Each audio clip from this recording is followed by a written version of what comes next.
Hermanos, Dios me los bendiga. Qué bueno poder seguir estudiando con ustedes una visión panorámica de los escritos del Nuevo Testamento. Y hoy comenzamos de una vez a hablar acerca de las epístolas generales.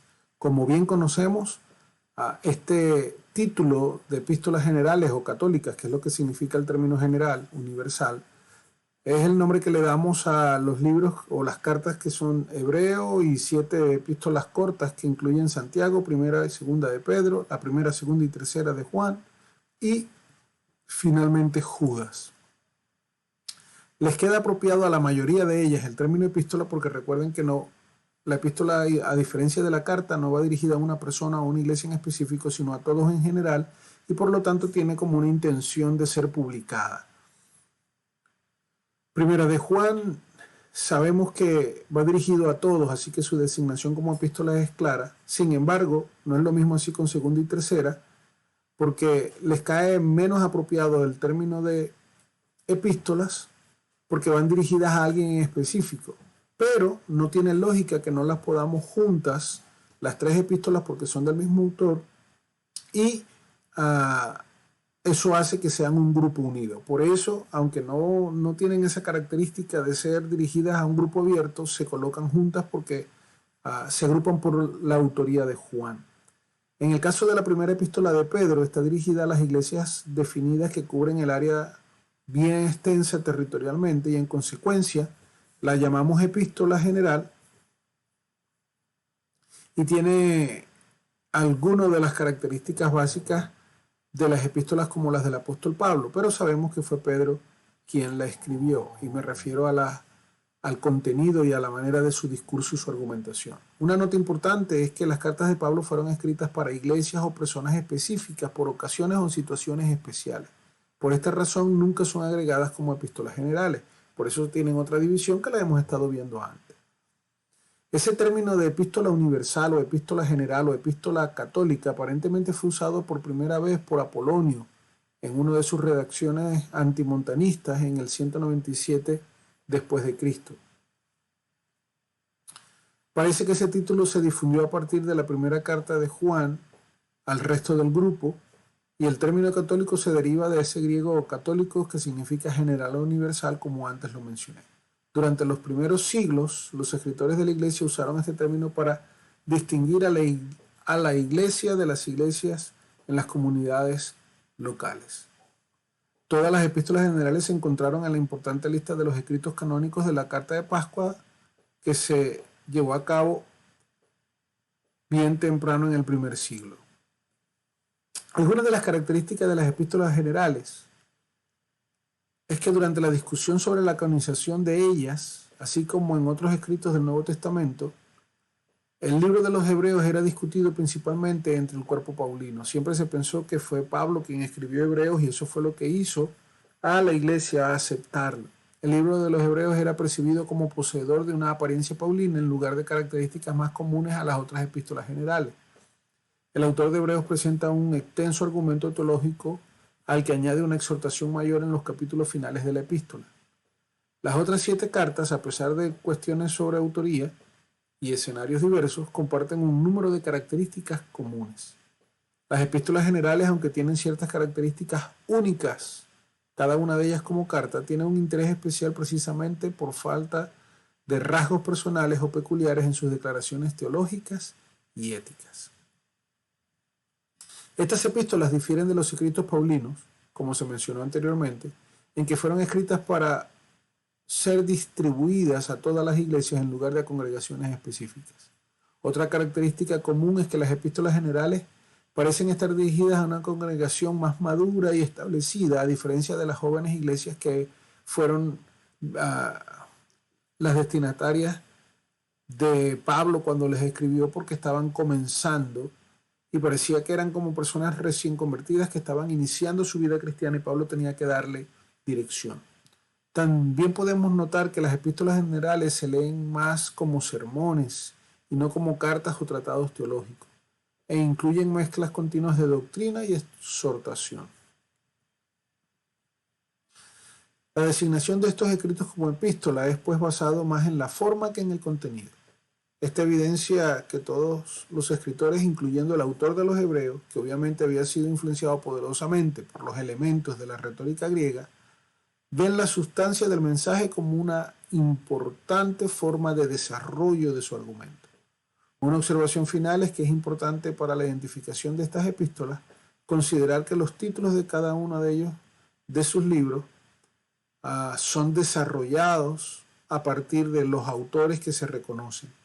Las epístolas generales se distinguen por el nombre del autor a quien se le atribuye en lugar de los destinatarios. Por ejemplo, sabemos que las de Pablo se hablaba a los romanos porque se resalta el destinatario, mientras que las generales las referimos en base a quien la escribió, las de Juan, las de Pedro, etc. Con excepción de Hebreos, que porque no hay una...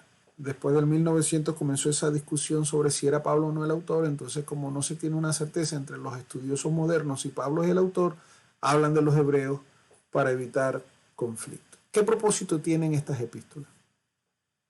El propósito de ellas es abordar problemas ordinarios que se encuentran en la iglesia.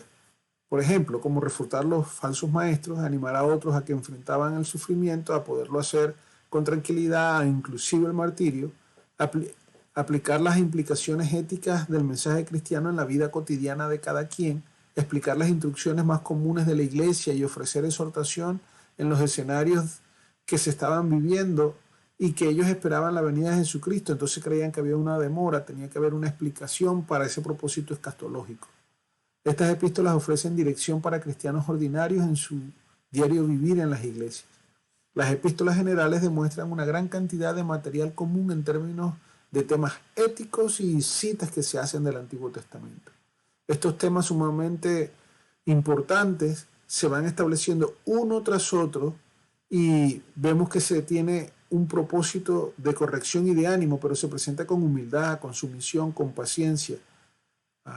Se les anima a la buena conducta, a la obediencia a las autoridades, se les anima a la fe en medio de las pruebas y en medio del sufrimiento. Y son temas especiales que las hacen grandiosas, pues.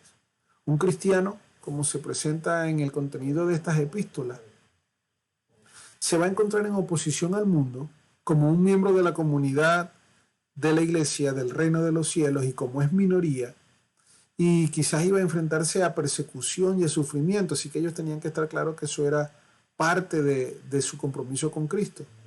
Uno de los temas más predominantes en medio de ellas es el gozo en medio de la persecución, es decir, el ánimo en medio del sufrimiento e inclusive la exposición al martirio.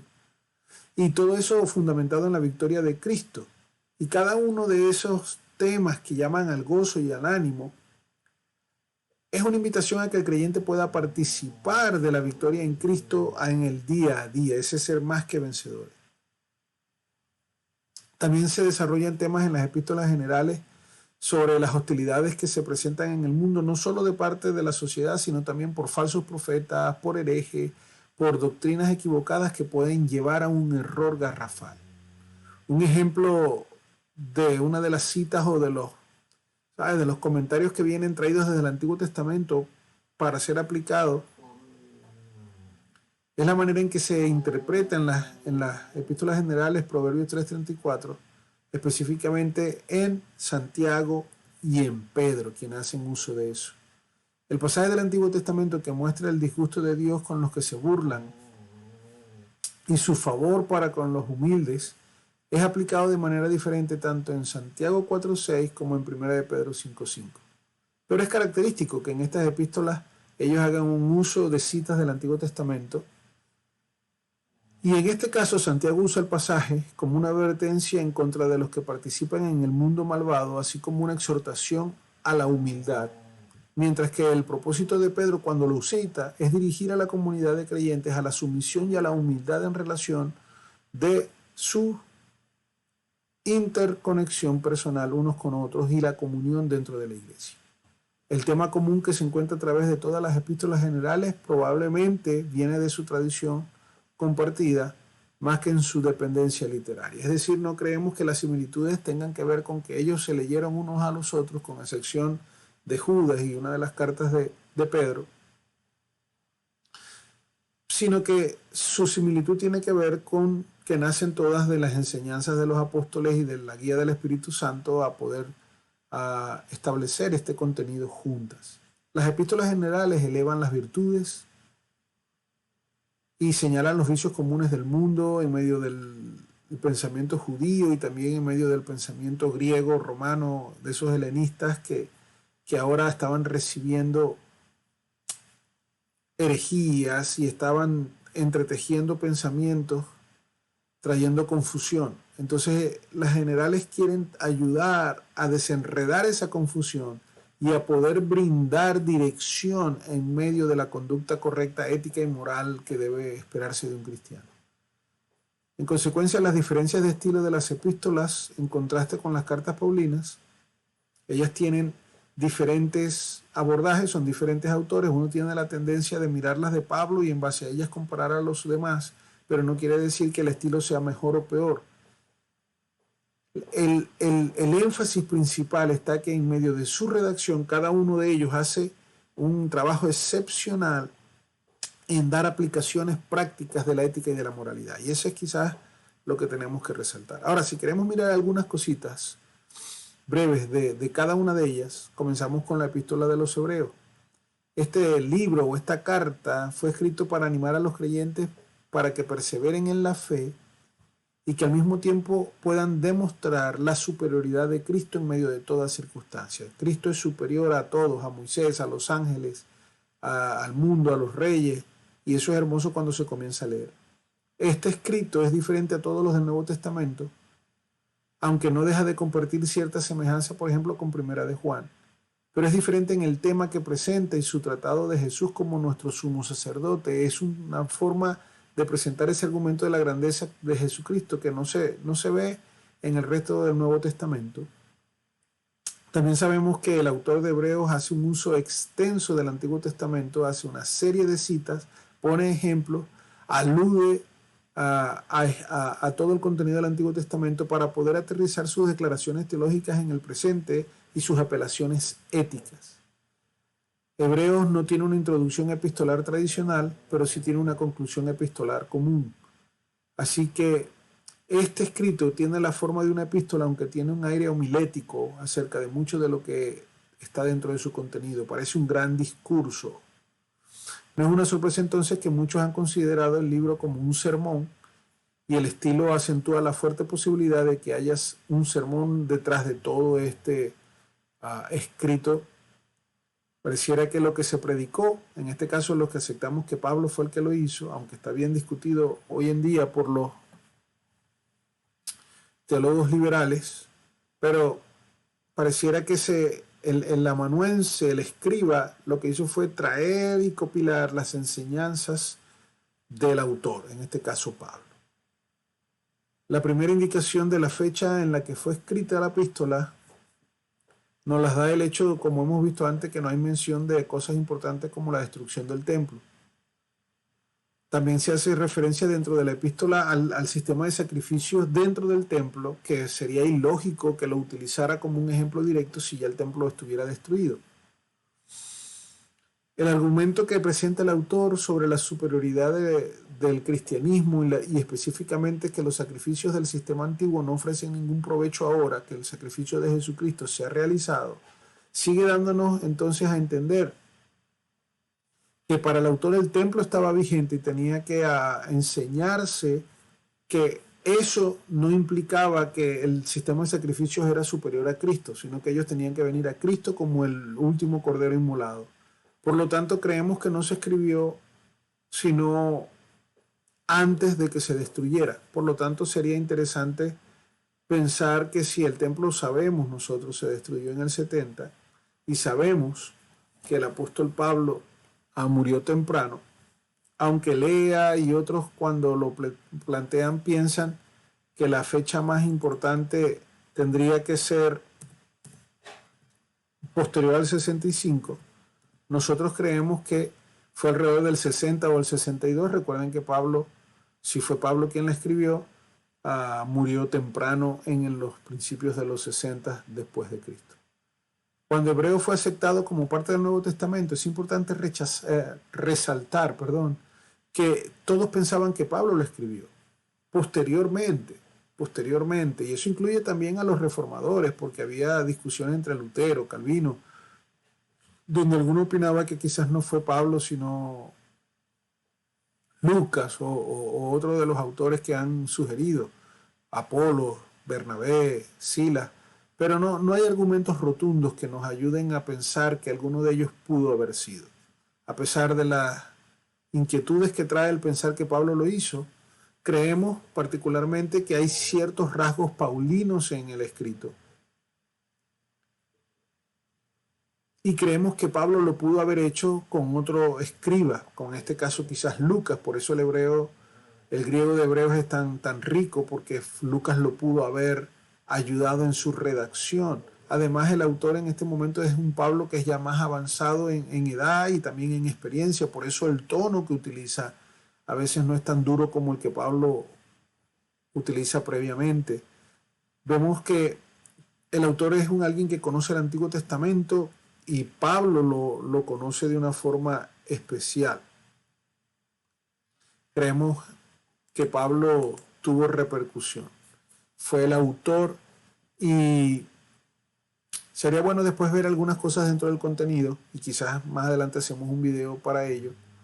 Pero por ahora, en base a la lectura, y si usted lee, por ejemplo, Harrison, o lee Haynes, o lee Lea, va a ver que la posición oficial es decir que no sabemos quién lo escribió.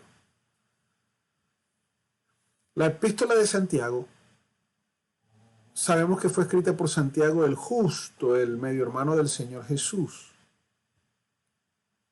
Santiago fue escrita para exhortar a los cristianos primitivos hacia una madurez cristiana y una vida santa. Este escrito tiene que ver con la piedad que pone la palabra en práctica, es decir, la vida en base a los principios de Dios, un tratamiento adecuado de lo puro, del uso de la lengua, de la moral, de apartarse de la mundananería, de la fe que se pone en práctica, que trabaja, que impacta. El autor se opone a la corrupción de la enseñanza cristiana. Ellos podían haber quedado confundidos por la necesidad quizás de buscar obras para poder salvarse, entonces él corrige que no, enfatizando que la fe es el único camino y es la única manera de poder tener justificación. Rechaza el autor la justificación por obras, pero al mismo tiempo él enfatiza la necesidad de que la fe produce evidencias y esa evidencia son las obras cristiana. La fe verdadera demuestra su realidad por medio de las obras y eso lo dice ahí Santiago y lo vemos que desde muy temprano en el capítulo 2, versículo 18.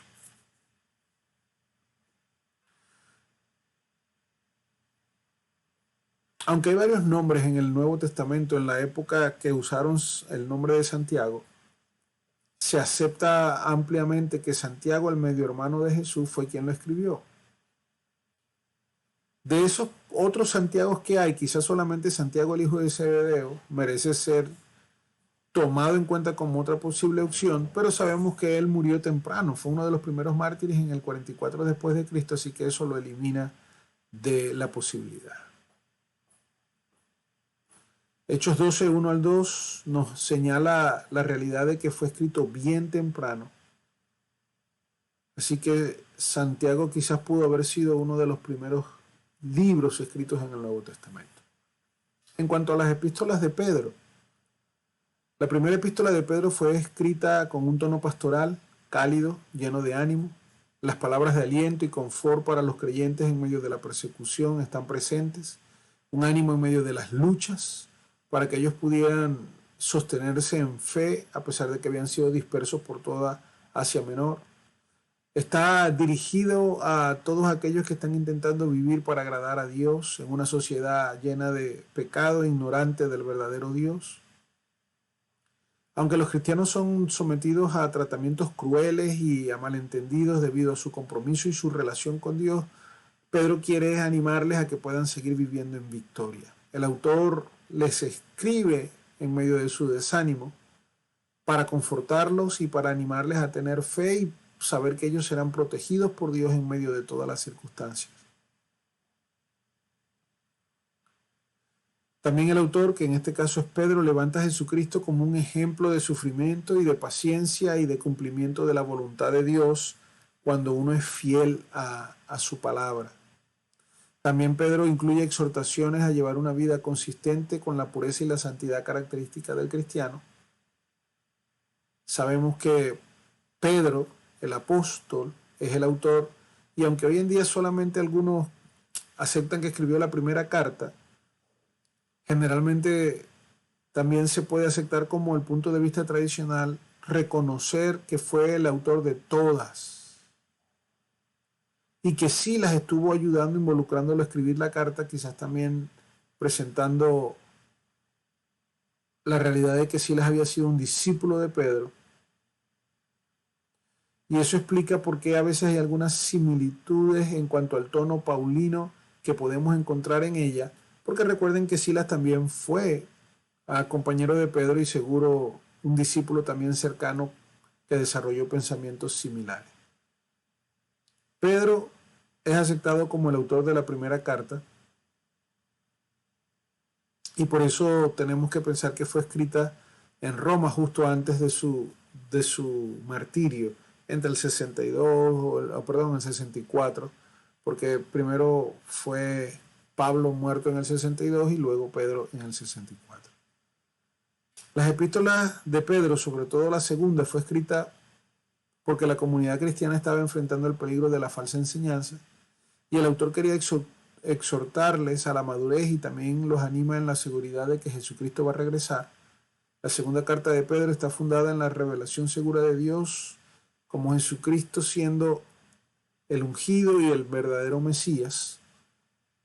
El tiempo que los lectores reciben esta exhortación a la madurez, también se les recuerda el crecimiento continuo en las gracias cristianas, que eso es una muestra de la elección y eso tiene que ver con conducta, así como lo decía Santiago. Si tú vas creciendo en conducta y el fruto es evidente, eso habla de que el Señor te ha llamado y te ha apartado para Él. Algunos tratan de decir que no fue Pedro quien escribió la segunda carta. Otros sostienen que sí lo hizo.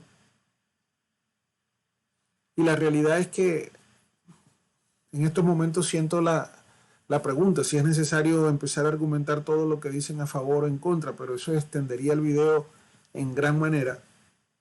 Por lo tanto, repito que la tradición y contradicción no quiere decir que es algo impuesto sin razonamiento, sino que recuerden que después que llegó el siglo XX fue que comenzaron todos a dudar de todo. Es decir, la característica principal de los estudiosos era dudar de todo. Pedro murió en el 64. Entonces nosotros tenemos que creer que entre el 62 y el 63 fue cuando Pedro la escribió. Y quizás usó un amanuense, así como Pablo, para poderlo realizar. Algunos creen que era lo que discutía, que fue escrita después, 64, el 66, después de la muerte de Pedro, fue publicada por alguien recopilando algunas ideas tratando de hacerse pasar por Pedro. Pero eso es una teoría que tampoco los más liberales aceptan con tranquilidad. Entonces, pensemos en Pedro como el autor, sin discusión. Si vemos las tres cartas de Juan, del contenido de la primera de Juan es claro que se desarrolla un cisma en la comunidad cristiana causada por la enseñanza falsa y que esto llevó a que la epístola fuera escrita.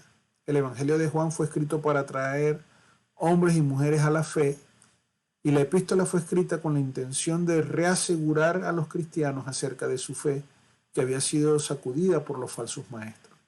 La epístola contraataca formas tempranas de gnosticismo de quienes fueron alguna vez miembros de la iglesia cristiana, pero que ahora se habían retirado volviendo al judaísmo y algunos peor, volviendo o desviándose a estas ideas gnósticas tempranas. Aunque el gnosticismo no salió sino después del segundo siglo, había ideas gnósticas muy temprano también en el primer siglo. Estos falsos maestros preferían pensar sobre ellos mismos como intelectuales que poseían un conocimiento de Dios superior y especial y rechazaban todo lo que fuera carne o físico, por eso no aceptaban la encarnación de Jesús.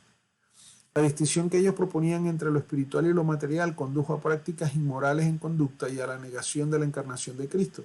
Como ellos pensaban que lo que importa es el espíritu y el pensamiento y el desarrollo, lo que hicieran con el cuerpo no importa porque el cuerpo es basura. Entonces eran dados al pecado. y por eso rechazaban una vez más que Cristo hubiera tenido un cuerpo real. Ellos decían que Cristo parecía tener un cuerpo a vista, a presencia, pero que ese cuerpo era solo una ilusión. La primera carta de Juan está interesada en insistir acerca de la realidad de la encarnación, así como sobre la importancia de las virtudes del estilo de vida cristiano, especialmente ante la justicia y el amor. En esta súplica pastoral a sus pequeños en la fe, el apóstol deja claro que negar la encarnación deja el corazón fuera del cristianismo. Si Cristo no se hizo hombre y murió por los pecados de la humanidad, entonces no hay fe cristiana. Si la vida de una persona está caracterizada por pecado habitual y su cuerpo es solamente instrumento de pecado, entonces no puede ser un cristiano. Si Dios es luz y su gente es llamada a caminar en luz, Dios es amor y Él ordena que los creyentes se amen los unos a los otros. Esa es la práctica de la vida cristiana, esa es la práctica del Evangelio. El autor de Primera de Juan nunca se identifica a sí mismo en la epístola, pero es probable que estos pequeños a los que se las dirige lo conocieran y supieran quién era el apóstol y por eso no se presenta. El estilo y el mensaje permite ver que Juan el anciano fue quien lo escribió. De la misma forma que el cuarto evangelio es anónimo, como las epístolas segunda y tercera de Juan, aún así hay una pista en las palabras del autor cuando utiliza el término anciano para referirse también a los lectores de una forma especial donde se identifica como discípulos de Cristo. Hay características, ahí las vemos por ejemplo en Juan 21, 20, 24, donde el apóstol utiliza estas maneras de referirse a los que él está escribiendo, lo cual lo asemeja entonces con el autor de estas epístolas generales. Algunos postulan una escuela juanista e incluso diferentes autores para el cuarto evangelio y las epístolas, y creen otra vez que fueron discípulos de ellos que después publicaron cosas y se hicieron pasar por Juan. Pero repito, solo nombro esas discusiones para ser justo con lo que es la realidad. Vamos a conseguir algunos que tienen argumentos para contradecir, pero todos en base a especulación. ¿Por qué? Porque aún en medio de todo, la opinión más básica y tradicional y en la mayoría es que Juan, el discípulo amado, la escribió. La escribió en la última década del primer siglo mientras vivía sus últimos años en Éfeso. Si miramos bien segunda y tercera de Juan, ellas no tienen características tan parecidas al resto de las epístolas generales porque están escritas a individuos en específico, una congregación también. Ambas epístolas están escritas por el anciano a los creyentes que necesitan ánimo para vivir de manera recta y con fe y sana doctrina. Pero en la segunda de Juan se ve la importancia del amor y la verdadera amistad y el desarrollo con la vida cristiana como algo que evidencia y por lo tanto no se puede ser cristiano sin vivir en amor. Los falsos maestros que están presentándose excluían o amplificaban uno de estos dos temas, creando un cristianismo desbalanceado o falso. En el comienzo de la misión cristiana había evangelistas y maestros viajeros que usualmente estaban relacionados con los ministerios de los apóstoles mismos. Juan advierte que había llegado el momento de rehusar la hospitalidad a cualquiera que su enseñanza contradijera los verdaderos fundamentos acerca de Jesucristo y del Evangelio. La tercera epístola de Juan es una carta personal dirigida a Gayo, elogiándolo por su vida caracterizada por verdad e integridad. En contraste con Gayo, Diótrefes está dañando el mensaje y la misión cristiana por su deseo de poder y autoridad en la iglesia. Entonces esta carta es un elogio a Gayo y una condenación a Diótrefes. Y por último, la carta de Judas fue escrita por el hermano de Santiago. Algunos dicen que esa referencia no ayuda mucho, pero la comprensión común es que es una referencia al hermano Santiago, que es Santiago, el medio hermano de Jesús, por lo tanto este Judas también es medio hermano del Señor Jesús. Judas y Segunda de Pedro tienen características similares, ambas denuncian severamente a los falsos maestros por sus doctrinas heréticas y el estilo de vida inmoral, y advierten a estos maestros del castigo divino venidero que les espera y exhorta a los creyentes a arraigarse a la verdad de la fe, que una vez fue entregada por los santos a ellos, por lo cual ellos deben permanecer y crecer en ella y avanzar en madurez cristiana. Una de las cosas más curiosas en medio del análisis de esta comparación entre Pedro, la segunda de Pedro y Judas, algunos creen que había una relación directa donde uno utilizó al otro, o ambos utilizaron un material en común y por eso hay tanta similitud. Lo interesante es que cada una de estas epístolas sirven todavía hoy en día por ser inspiradas y palabra divina para guiar nuestro corazón, guiar nuestro pensamiento y evitar que nosotros caigamos en error y mantener el ánimo en medio de las circunstancias difíciles. Pido a Dios que nos ayude a amarlas y a estudiarlas cada día más con profundidad y que eso sea de bendición para nuestras vidas.